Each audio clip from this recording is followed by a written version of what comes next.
우리 오늘 말씀은 시편 103편 1절부터 14절입니다. 내 영혼아 여호와를 송축하라. 내 속에 있는 것들아 다 그의 거룩한 이름을 송축하라. 내 영혼아 여호와를 송축하며 그의 모든 은택을 잊지 말지어다. 그가 내 모든 죄악을 사하시며 내 모든 병을 고치시며 내 생명을 파멸에서 속량하시고 인자와 긍휼로 간을 씌우시며 좋은 것으로 내 소원을 만족하게 하사 내 청춘을 독수리같이 새롭게 하시는도다.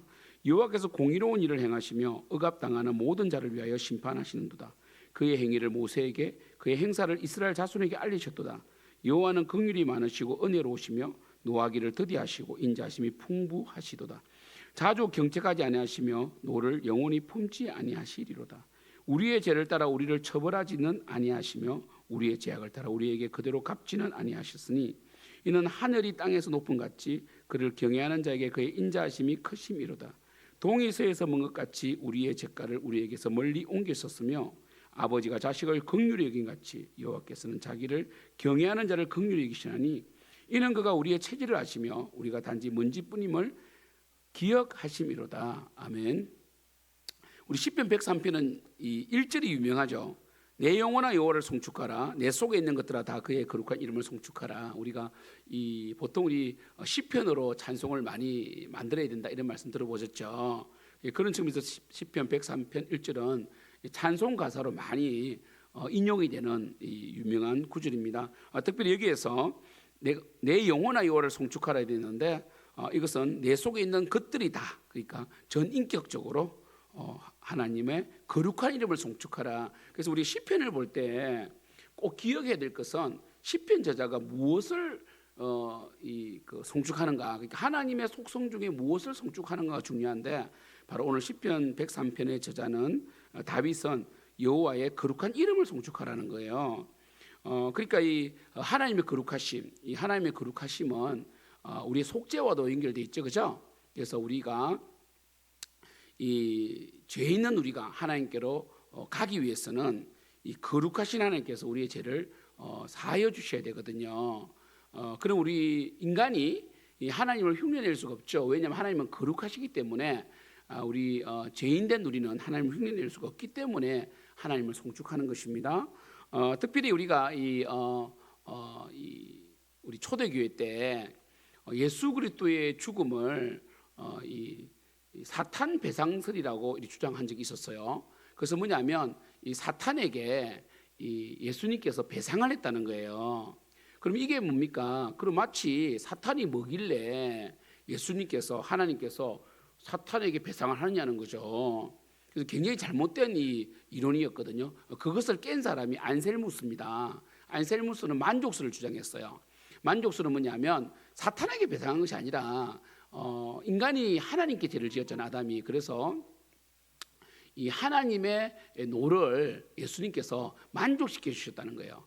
이게 한동안 오랫동안 이 사탄 배상설을 이제 깨는 중요한 이 교류가 됩니다. 근데 여기에 또 문제가 뭐냐면 그 만족설은 그럼 하나님은 진노하시는 하나님으로 되고 그리고 이 예수님은 이 풀어주는 사랑의 이 하나님으로 이 분리가 되는 거거든요. 왜냐하면 삼일체적으로 보면.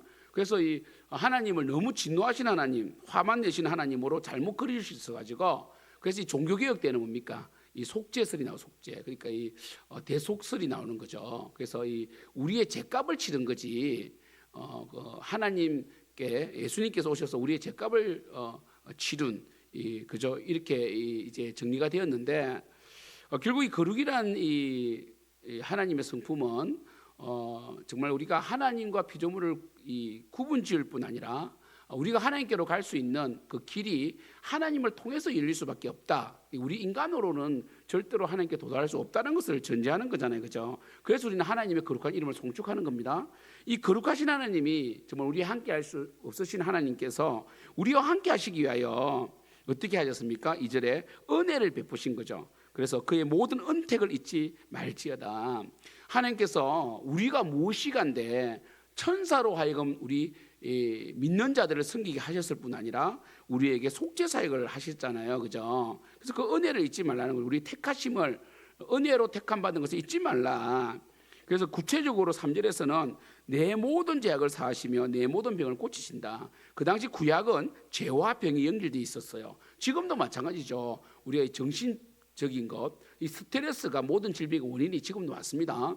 그래서 조금 신경을 잘못 써버리면요, 완전히 쇠약해져요. 특별히 이 70 넘어가면요, 잘못된 어떤 이 생각과 방향으로 가버리면요, 몸이 급속도로 쇠약해지거든요. 그래서 우리의 죄를 어떻게 하셨습니까? 사하신다는 것은 병을 고치는 것과 연결되어 있거든요. 그래서 우리의 죄를 사하셨고요. 4절에 내 생명을 파멸해서 속량하시고, 우리 하나님께서 우리를 지옥에서 건져내시고 영생을 주셨잖아요. 파멸, 속량하셨고 인자와 긍휼로 간을 씌우셨다. 우리에게 긍휼을 베푸신 거죠. 그리고 5절 좋은 것으로 내 소원을 만족케 하십니다. 그러니까 하나님께서는 우리가 기도하지만 우리의 뜻이 아니라 하나님 뜻을, 우리가 이렇게 기도하지만 A라고 기도하지만 하나님께서 A를 주시는 것이 아니라 B를 주심으로 하나님께서 우리에게 좋은 것으로 만족케 하시고요. 그리고 내 청춘을 독수리같이 새롭게 하시는도다. 여러분, 주님을 앙망하는 자는 독수리처럼 날개타며 올라간다고 이사야서에 나와 있죠, 그죠? 주를 앙망하는 자는요, 독수리 날개침 같을 것이다. 바로 시편 103편에도 나옵니다. 그래서 우리의 청춘을, 우리는 늘 청춘이 될 수 있습니다. 나이는 숫자에 불과한 것이에요. 하나님 앞에 제사함을 받고 하나님의 인자와 긍휼로 간을 시험 받고, 그리고 하나님의 뜻대로 살아갈 때 우리는 독수리처럼 새롭게 되는 거예요. 그리고 6절 여호와께서 공의로운 일을 행하시며 억압당하는 모든 자를 위해 심판하신도다. 하나님께서는 공의를 또 펼치시죠. 그래서 7절 그의 행위를 모세에게 그의 행사를 이스라엘 자손에게 알리셨도다. 그래서 하나님께서는 율법을 통하여 모세에게 하나님 뜻을 보여주셨고, 또 모세는 이 율법을 전달했으며 이스라엘 자손들도 광야 생활 가운데서 불기둥 구름기둥으로 인도하시고 만나를 내리시고 메추라기를 주시고 반석에서 물을 내시는, 아말렉을 이기게 하시는, 그렇죠? 썬물을 달게 하시는, 마라의 그 썬물을 달게 하시는 여호와 라파 치료의 하나님, 승리의 깃발 여호와 니시, 이 하나님을 경험케 한 거 아닙니까? 하나님께서 경험하게 하셨죠.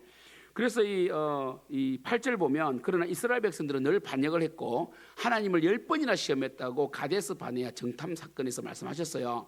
그래서 이 여호와는 긍휼이 많으시고 은혜로우시며 노하기를 더디하시고 인자심이 풍부하시도다. 참 하나님께서는 얼마나 이스라엘을 참아주셨습니까? 자주 경책하지 아니하시며 노를 영원히 품지 아니하시로다. 하나님께서는 모세의 중보를 들으시고 이스라엘을 살려주셨죠. 우리의 죄를 따라 우리를 처벌하지는 아니하시며 우리의 죄악을 떠나 우리에게 그대로 갚지는 아니하셨으니, 정말 하나님께서는 우리의 죄보다 작게 처벌하셨는데도 우리는 하나님께 불평 원망했고, 에스겔 시대에서는 하나님이 불의하시다 막 그랬잖아요, 그죠? 11절 이는 하늘이 땅에서 높은 같이 그를 경외하는 자에게 그의 인자심이 크심이로다. 하늘과 땅만큼, 그러니까 하나님은 우리가 생각하는 인자보다 훨씬 이 하늘과 땅의 간격처럼 크시다는 거예요. 참 하나님은 때로는 우리에게 징계를 주시지만 우리의 죄악에 비해서는 징계를 작게 주시고요. 그리고 우리가 하나님을 섬긴 것에 비해서는 복을 더 크게 주신단 말이에요. 그래서 11절 동이 서에서 먼 것 같이 우리의 죄가를 우리에게서 멀리 옮기셨으며, 그러니까 하나님께서 죄를 기억하지 않으신다. 그래서 103편 12절은 우리 개혁주의 구원론에서도 중요한 구절입니다. 왜냐하면 하나님께서 우리의 죄를 사하실 때에 동이 서에서 먼 것처럼 멀리 옮기신 거예요. 그렇죠? 그렇죠. 그다음 우리 또 하나님께서 그 죄를 깊은 바다에 빠뜨리셨다 이런 말씀도 있잖아요, 그렇죠? 그것처럼 하나님 우리를 너무나 사랑하시는 거죠. 그리고 13절 아버지가 자식을 긍휼히 여긴 같이 여호와께서는 자기를 경외하는 자를 긍휼히 여기시나니, 참 이 아버지, 사실 우리가 어떤 부모라도 자식에게는 좋은 것을 줄 줄 알잖아요, 그렇죠? 그래서 이렇게 긍휼히 여기시고 그가 우리의 체질을 하신다는 거죠. 우리는 단지 먼지뿐입니다. 참 우리는 우리를 모르는데 하나님 우리를 아신다는 거죠. 우리는 먼지뿐이고 사실 하나님 부르면 가야 될 존재인데 우리 이 땅에 탐욕을 부리고 작은 것에 경쟁하고 비교하고 열등감 갖고 쓸데없는 생각에 스트레스에 병이 나고 그러잖아요, 그렇죠? 우리는 체질이 먼지입니다. 사실은 진토죠, 진토. 흙으로 만들어졌잖아요. 그래서 부스러기 쉬운 토기 같은 존재인데 좀 우리가 이 땅에서 정말 우리 하나님 앞에서 하나님과 동행하고 특히 우리를 늘 깨끗이 하고 깨끗이 해야 돼요. 그래서 주님께 쓰임 받고 특별히 주님의 긍휼과 이 인자의 간을 쓰고 하나님의 그 헤세드의 사랑, 그 은혜를 바라보시길 축복합니다. 오늘 토요일인데 오늘 청소하는 분도 있고 식당 또 봉사팀 내일 식사를 준비하시기도 하고요. 그리고 또 우리 귀한 성도님들 다양한 또 이 자리에서 각자의 자리에서 분량대로 또 찬양도 성가대도 준비하시고 또 이렇게 교사들은 또 오늘 기도회를 통해서 내일 예배를 준비하고 저도 또 말씀을 준비하고 오늘 또 신방도 있고 또 이렇게 하는데 정말 우리가 각자의 자리에서 우리는 먼지 같고 또 우리의 체질을 주님이 아시잖아요. 우리가 잘 하지 못하는 존재들입니다. 그래서 주님이 힘 주셔서 우리 하게 되는 거거든요. 겸손하게 주님을 찬양하고 온 마음을 다하여 우리 내일 예배를 준비하는, 그래서 내일 예배 때에 온 전심으로 주님을 송축하는 우리 생명 주는 교회가 되기를 축복합니다.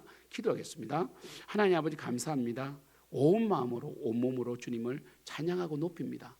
특별히 이 시간 간절히 기도하기는 정말 우리 성도님들이 여호와를 송축하며 특별히 우리의 체질을 아시고 우리의 죄가를 아시고 동이서에서 먼 것처럼 우리의 죄를 다 사하시고 우리를 건지신 주님의 그 은택을 기억하며 늘 주님의 마음을 기쁘시게 해드리는 예배, 준비된 예배를 준비하고 정말 이 주님을 온 마음으로 섬겨드리는 저희들 될 수 있도록 역사하여 주시옵소서. 감사하고 예수님의 이름으로 기도드립니다.